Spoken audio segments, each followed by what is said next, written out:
Welcome viewers. 4 days have passed since the Delhi High Court suspended the life sentence of former Uttar Pradesh MLA Kuldeep Singh Sengar and granted him bail in the Unnao rape case.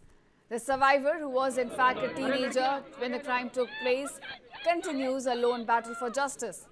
The survivor says that the investigating officer in fact colluded with the judge to ensure that the other party won. Survivor said that she had approached CBI with a fresh complaint, but when she tried to meet a senior official, she was told it was a holiday and asked her to return on Monday. Now, despite these setbacks, the survivor and her family have expressed a determination to take this matter to the country's Supreme Court, reaffirming their faith in the top court. Remember, the Delhi High Court's order had also struck down charges under Section 5C and 6 of the POCSO Act, ruling that an MLA does not qualify as a public servant under the Indian Penal Code. Now, viewers, let's brief you about what the case is actually about in this case. Sengar, convicted in the year 2019 by a special CBI court and then sentenced to life imprisonment along with a fine of Rs 25 lakh, had in fact appealed against his conviction in 2020 and then later sought suspension of his sentence in 2022. While he has been granted bail in this case, he continues to remain in jail, serving a 10-year sentence in a separate CBI case related to the murder.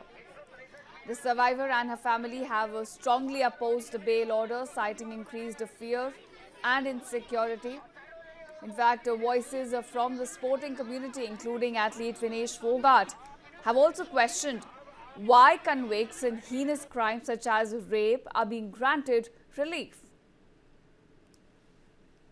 Now, while political leaders from the Congress itself have accused the government of failing to protect women and allowing powerful individuals to escape accountability, as the protests continue and the legal battle moves to now Supreme Court, the Unnao case has once again highlighted the long struggle of the survivor and raised a broader question: whether justice in India is truly equal for all, or whether power continues to tilt the scales. That's the big question to be asked at this point, viewers.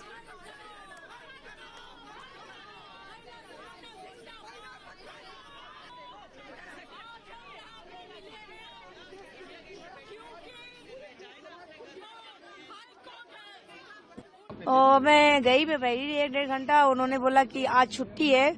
हमने कहा मुझे officer से मिलना है। बोला छुट्टी आज नहीं मिल पाएंगे, आप मंडे को आइए। लेकिन उनके नीचे के ऑफिसर आके और मेरी एप्लीकेशन को रिसीव कर लिया है और वो बोले हम मंडे को मिलेंगे।